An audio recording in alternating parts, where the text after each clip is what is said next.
Hello friends, welcome back to tech talk. ये हमारा vector series में सेकंड लेक्चर है।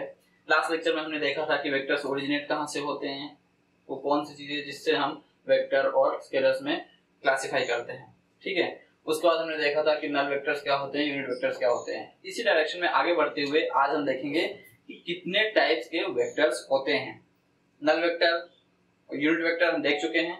आगे हम देखेंगे कोलिनियर वेक्टर्स, कोप्लेनर वेक्टर और नेगेटिव वेक्टर्स, इक्वल वेक्टर्स, ये सब चीजें क्या होती हैं। ठीक है, तो आइए थोड़ा सा और डीपली नल वेक्टर को समझते हैं। तो नल का मतलब क्या होता है?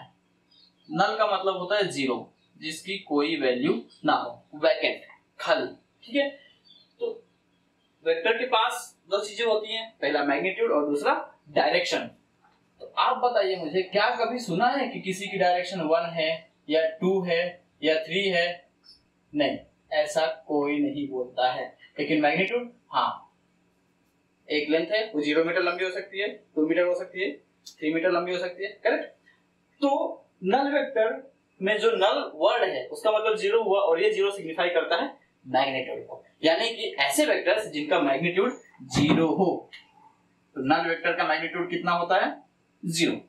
और डायरेक्शन की बात करें तो डायरेक्शन, भैया अब जब मैग्नीट्यूड ही नहीं है तो डायरेक्शन क्या होगा? आर्बिट्रेरी। आपको मैथमेटिकल कैलकुलेशन में जैसी जरूरत हो, लेफ्ट में चाहिए, राइट में चाहिए, ऊपर चाहिए, नीचे चाहिए, नॉर्थ, साउथ, ईस्ट, वेस्ट, कुछ भी चाहिए हो, आप वो अज्यूम करके कैलकुलेशंस परफॉर्म कर सकते हो। ठीक है, तो नल वेक्टर का यूज क्या है? प्योर अलजेब्रा की अगर मैं बात करूं तो हम जीरो पढ़ते हैं। उस जीरो के क्या क्या एप्लीकेशंस होते हैं? फॉर एग्जांपल, अगर आप किसी नंबर के साथ जीरो को ऐड करो या किसी नंबर में से जीरो को सबट्रैक्ट करो तो उसकी वैल्यू में कोई चेंज नहीं आता। यहां भी यही केस है। अगर आप एक वेक्टर लें a, तो उस वेक्टर में अगर आप जीरो वेक्टर या नल वेक्टर को ऐड करेंगे या सबट्रैक्ट करेंगे तो कोई फर्क नहीं पड़ेगा, ए वेक्टर ही रहेगा। ठीक है, इसी तरह से अगर आप किसी नंबर को जीरो के साथ मल्टीप्लाई करते हो, ठीक है, तो जो रिजल्ट आता है वो जीरो हो जाता है। यहां भी अगर आप जीरो वेक्टर के साथ किसी वेक्टर को मल्टीप्लाई करोगे तो रिजल्ट जीरो वेक्टर ही आएगा। अच्छा, वेक्टर के मल्टीप्लिकेशन के दो अलग अलग नियम होते हैं। इन दोनों नियमों को हम बाद में पढ़ेंगे। फिलहाल के लिए आप इतना तो समझ गए कि वेक्टर को, किसी भी वेक्टर को अगर हम जीरो वेक्टर के साथ मल्टीप्लाई करेंगे तो आंसर क्या आएगा? Zero vector. ठीक है, तो ये हो गया नल वेक्टर के बारे में। आइए अब देखते हैं यूनिट वेक्टर। ये बहुत ही इंपॉर्टेंट वेक्टर होता है, one of the most important vector, और थ्रू आउट द वेक्टर हम इसी का यूज करेंगे मैथमेटिकल कैलकुलेशंस में। यूनिट का मतलब क्या होता है? 1 सबको पता है। फिर से भाई वही आ गया नंबर। अब नंबर जो है वो हमेशा मैग्नीट्यूड को सिग्निफाई करता है, डायरेक्शन को नहीं। तो यहां पर यूनिट वेक्टर का मैग्नीट्यूड क्या होगा? 1। ऐसे वेक्टर्स जिनका मैग्नीट्यूड 1 हो और डायरेक्शन क्या हो? डायरेक्शन ओरिजिनल वेक्टर की डायरेक्शन में ही हो। फॉर एग्जांपल, अगर एक वेक्टर है ये एक्स वेक्टर, इसकी लेंथ है अगर 3 मीटर्स, ठीक है, और इसकी डायरेक्शन क्या है? Towards right. तो अगर हम टुवर्ड्स राइट एक यूनिट लंबाई वाला यानी कि 1 मीटर लेंथ वाला वेक्टर ड्रॉ करें तो उसको बोलेंगे कि भैया ये एक्स वेक्टर की डायरेक्शन में यूनिट वेक्टर है। यूनिट वेक्टर को रिप्रेजेंट कैसे करते हैं? कैप से, एक्स कैप। कैसे रिप्रेजेंट करते हैं? कैप से। मतलब जब एक्स कैप लिखा है तो इसका मतलब यह हुआ कि एक्स कैप वह यूनिट वेक्टर है जो एक्स वेक्टर की डायरेक्शन में है। ठीक है, तो यूनिट वेक्टर का मतलब हो गया कि मैग्नीट्यूड 1 होना चाहिए और डायरेक्शन क्या होगी? जो ओरिजिनल वेक्टर की डायरेक्शन होगी वही इसकी भी डायरेक्शन होगी। चलिए अच्छा, आप ये बताइए कि अगर मैं आपको एक नंबर दूं, फॉर एग्जांपल 10 को 1 में बदलने के लिए क्या करना पड़ता है? 10 से डिवाइड करना पड़ता है, right? 10 divided by 10 equals to 1। यहां भी सेम केस है। अगर हम एक्स वेक्टर को उठाएं तो उसके मैग्नीट्यूड को उसी के मैग्नीट्यूड से डिवाइड कर दें तो हमारे पास क्या बचेगा? मैग्नीट्यूड 1 हो जाएगा। मैग्नीट्यूड और मैग्नीट्यूड कैंसिल आउट हो जाएंगे, बचेगा क्या? सिर्फ और सिर्फ एक्स की डायरेक्शन। तो हम लिख सकते हैं कि x cap equal to x vector divided by its magnitude, यानी कि एक्स वेक्टर को उसके मैग्नीट्यूड से डिवाइड करने पे क्या मिलेगा हमें? एक्स वेक्टर का डायरेक्शन विद 1 मैग्नीट्यूड, जिसको हम बोलते हैं यूनिट वेक्टर। ये बहुत इंपॉर्टेंट फॉर्मूला है, ये हमें याद रहना चाहिए। ठीक है, आइए देखते हैं नेगेटिव वेक्टर क्या होता है। आपने सीखा है कि नंबर लाइन में, ये नंबर लाइन है तो यहाँ पे 0 है, इससे अगर राइट साइड में आप जाते हैं तो 1 2 3 पॉजिटिव नंबर्स मिलते हैं, राइट।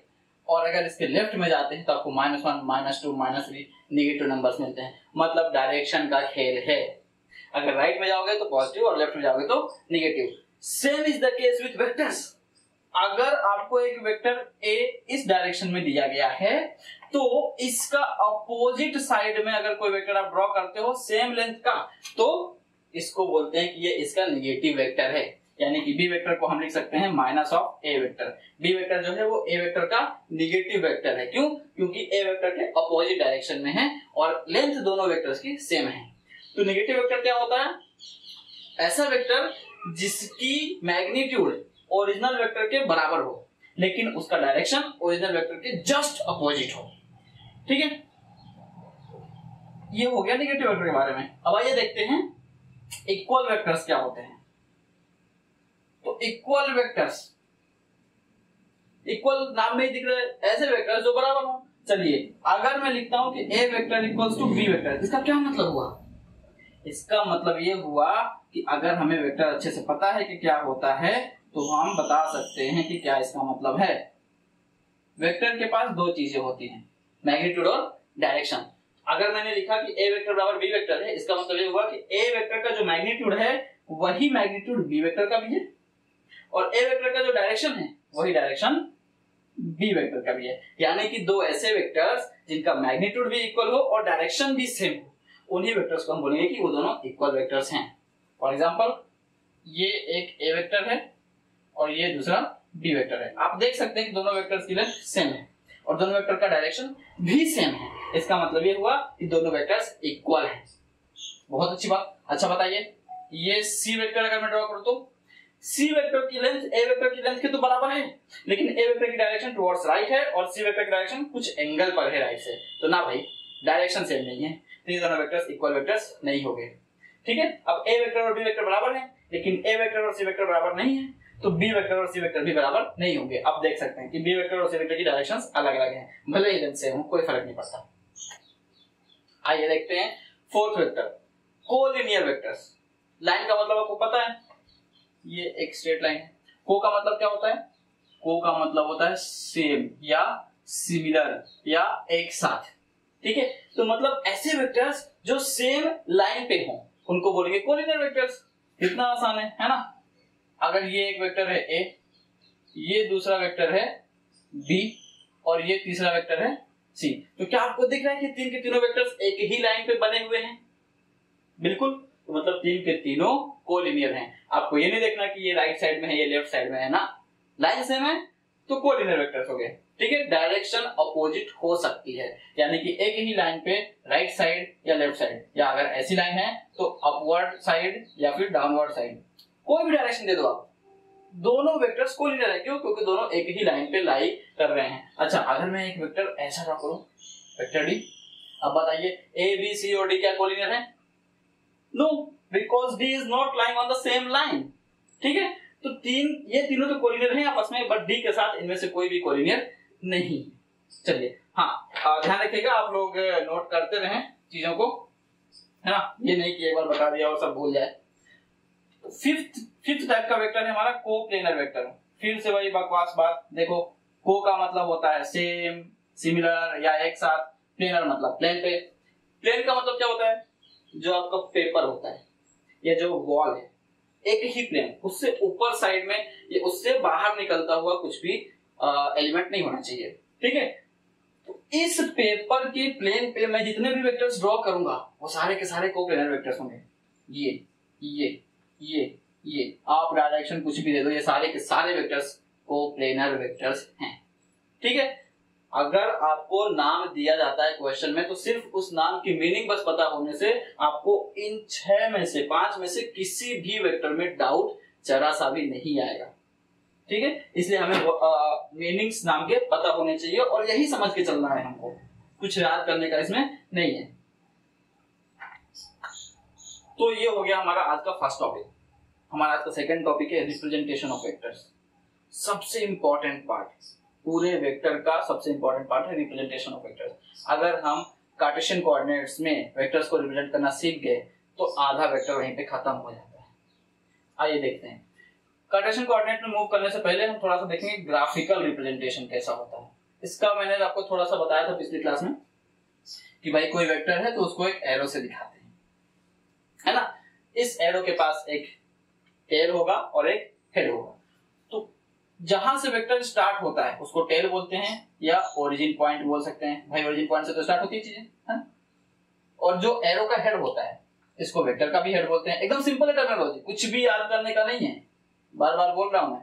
ये हेड हो गया, इसी को हम टर्मिनल पॉइंट भी बोल सकते हैं। भाई टर्मिनल पॉइंट का क्या मतलब होता है? Final point. इंग्लिश तो आनी चाहिए। फाइनल पॉइंट वही है टर्मिनल पॉइंट। तो इसको हम टेल बोल सकते हैं या ओरिजिन पॉइंट बोल सकते हैं, और हेड या फिर टर्मिनल पॉइंट बोल सकते हैं।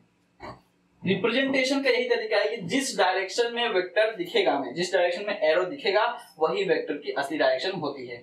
अच्छा, इस एरो से और क्या क्या हम देख सकते हैं? एक तो डायरेक्शन दिख गई हमें, अब दूसरा मैग्नीट्यूड। अगर हम इस एरो की लेंथ को मेजर करें, इस एरो की लेंथ को मेजर करें, तो जो इसकी लेंथ होती है ना उसी को बोलते हैं वेक्टर का मैग्नीट्यूड। यानी कि मैग्नीट्यूड क्या है? एरो की लेंथ, और डायरेक्शन क्या है? एरो का हेड जिधर पॉइंट करेगा उसको बोलेंगे डायरेक्शन। तो this is all about graphical representation of vectors.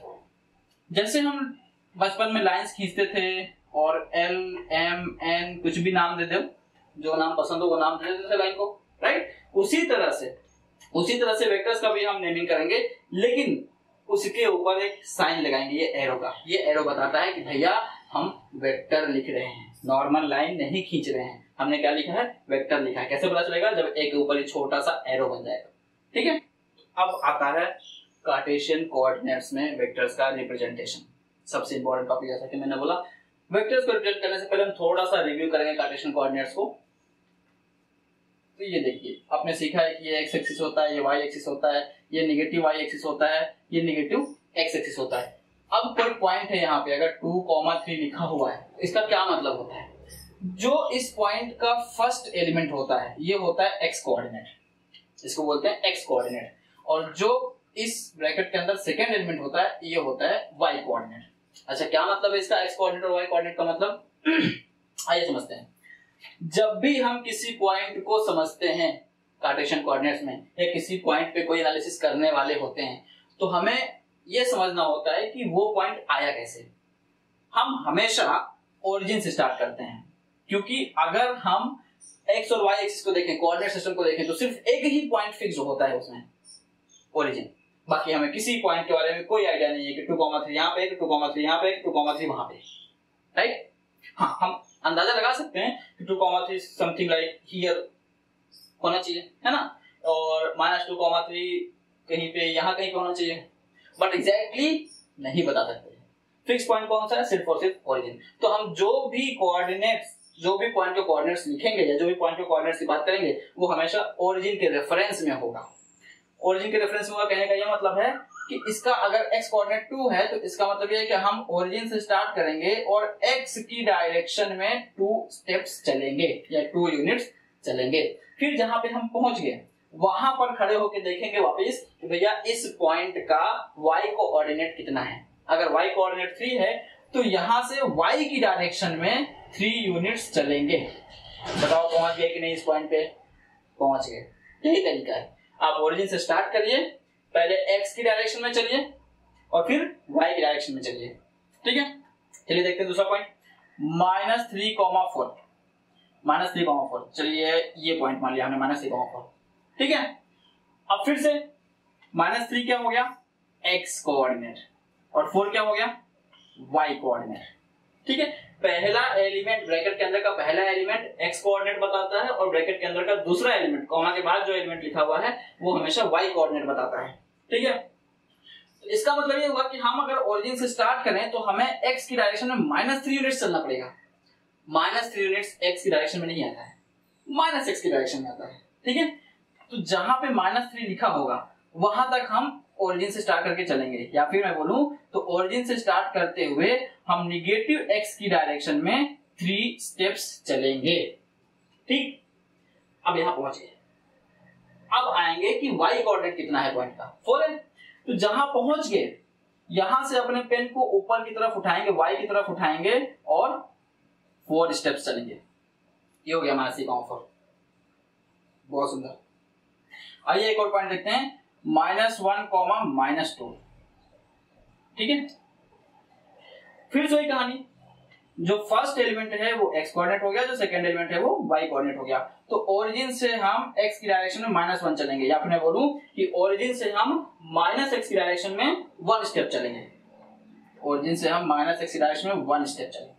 ठीक, फिर जहां पहुंच गए वहां से y की डायरेक्शन में -2 यूनिट चलेंगे, या फिर जहां पहुंच गए वहां से -y की डायरेक्शन में 2 यूनिट चलेंगे। देखिए पहुंच गया ना इस पॉइंट पे। इस तरह होता है पॉइंट्स का डिस्क्रिप्शन, या फिर मैं बोलूं तो कोऑर्डिनेट सिस्टम को इस तरह से एक्सप्लेन किया जा सकता है। अब देखते हैं कि अगर दो पॉइंट्स हैं और दोनों पॉइंट्स को ज्वाइन करने वाली कोई लाइन खींची है हमने, उसको कैसे समझेंगे। आइए, तो मान लीजिए कि फर्स्ट पॉइंट है हमारा 1,2 और सेकंड पॉइंट है 3,4। ठीक है, तो इन दो पॉइंट्स को ज्वाइन करना है हमें, तो हमें कितनी लेंथ की लाइन खींचनी पड़ेगी। अच्छा, इस पॉइंट तक पहुंचने के लिए इसको हम पॉइंट P नाम दे देते हैं, इसको पॉइंट Q नाम दे देते हैं। तो पॉइंट P तक पहुंचने के लिए हम x की डायरेक्शन में 1 यूनिट चले हैं, फिर y की डायरेक्शन में 2 यूनिट चले, करेक्ट। पॉइंट Q तक पहुंचने के लिए हम x की डायरेक्शन में 3 यूनिट चले हैं और y की डायरेक्शन में हम 4 यूनिट्स चले हैं। ठीक है, तो हमें P से Q पे जाने के लिए कितना चलना पड़ेगा। अगर हम x की बात करें तो this length is 1 unit and this length is 3 units, तो ये लेंथ कितनी है 3 - 1 यानी कि 2 यूनिट्स, करेक्ट। और y की बात करें अगर, तो ये जो लेंथ है दिस लेंथ इज 2 यूनिट्स और this complete length is 4 units, तो ये कितना बचा 4 - 2 यानी कि 2 यूनिट्स। यानी कि अगर हम P पर खड़े रहें और P से 2 यूनिट्स इधर चलें और 2 यूनिट्स इधर चलें तो हम Q पे पहुंच जाएंगे। बिल्कुल सही है, अब देख लें 3 - 1 2 होता है, तो x माइनस करने पे हमें 2 यूनिट्स मिल रहा है, मतलब हम x की डायरेक्शन में अगर 2 यूनिट्स चलें और y को माइनस करेंगे तो 4 - 2 2 होता है, तो y की डायरेक्शन में हम 2 यूनिट्स चलेंगे तो हम P से Q पे पहुंच जाएंगे। This is the gist of vector representation in Cartesian coordinates। अगर आपको ये समझ में आया है तो इन दो पॉइंट्स को ज्वाइन करने वाली जो लाइन है अब हम उसको खींचेंगे। ठीक है, ये P हो गया और ये हो गया Q, 1,2 एंड 3,4। तो हमने देखा कि x की डायरेक्शन में 3 - 1 चले हम, 3 - 1, और y की डायरेक्शन में हम 4 - 2 चले। तो हम लिखेंगे कि भाई x की डायरेक्शन में 3 - 1 चले, या फिर साइंटिफिक भाषा में लिखेंगे हम इसको 3 - 1 x कैप। क्यों x कैप, क्यों यूनिट वेक्टर, हम उसको डायरेक्शन बस दे रहे हैं, क्योंकि अगर आप यूनिट वेक्टर से किसी चीज को मल्टीप्लाई करोगे तो उसके मैग्नीट्यूड में कोई चेंज नहीं आएगा, क्योंकि यूनिट वेक्टर का मैग्नीट्यूड कितना होता है 1। तो 1 में अगर किसी चीज को मल्टीप्लाई करोगे तो वही बना रहेगा, चेंज नहीं होगा। तो 3 - 1 को हमने x कैप से मल्टीप्लाई किया, मतलब हमने इसको मैग्नीट्यूड को अनचेंज रखा, कोई चेंज नहीं आने दिया मैग्नीट्यूड में, लेकिन डायरेक्शन हमने बोला कि भैया x एक्सिस की डायरेक्शन में है, यानी कि x एक्सिस की डायरेक्शन में हम 3 - 1 यूनिट चले हैं। इसी तरह से 4 - 2 के लिए हम क्या लिखेंगे, साथ में y cap, 4 - 2 into y cap. y cap का मतलब कि y की डायरेक्शन में हम चले हैं, भाई मैग्नीट्यूड का कोई चेंज नहीं आएगा, 4 - 2 जितना था पहले यानी कि 2 अभी भी उतना ही है। ठीक है, अब देखो, अब हम समझ गए कि अगर हम इस लाइन को लिखना चाहें तो इसको हम ऐसे लिख सकते हैं कि 3 - 1 x कैप और 4 - 2 y कैप, इतना ये चलने पे हमें ये लाइन मिलेगी। बीच में अगर हम प्लस का साइन लगा दें तो इसका मतलब ये हो गया कि ये करो फिर ये करो, P से Q पहुंच जाओ, करेक्ट। अब हम P से Q गए हैं, मतलब हमारा जो हेड है वो Q पर है, तो ये हो गया हमारा वेक्टर। कौन सा वेक्टर, P से Q तक जाने वाला वेक्टर। इसका हेड कहां पे है, Q पे है। रिप्रेजेंट कैसे किया हमने, ऐसे। ठीक है, अब इसी को हम लिख सकते हैं कि 2x cap plus 2y cap, मतलब 2x cap plus 2y cap अगर कोई वेक्टर बोले तो हमें क्या करना है, एक पॉइंट यहां लेना है, दूसरा पॉइंट यहां लेना है, दोनों को ज्वाइन कर देना है और एरो ऐसे बना देना है।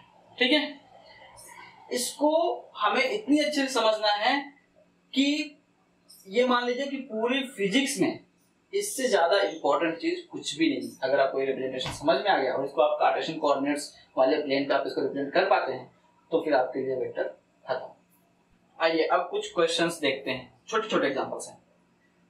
अगर मैं आपको दो पॉइंट्स दूं a, b और c, d, ठीक है, इसको नाम दिया पॉइंट a, इसको नाम दिया पॉइंट b और ये ज्वाइन कर दिया मैंने वेक्टर, इसको हम लिखेंगे a b vector. A b vector मतलब a से स्टार्ट होके b तक जाने वाला वेक्टर, ठीक है। इसी को हम स्मॉल लेटर में m वेक्टर भी बोल सकते हैं, p वेक्टर भी बोल सकते हैं।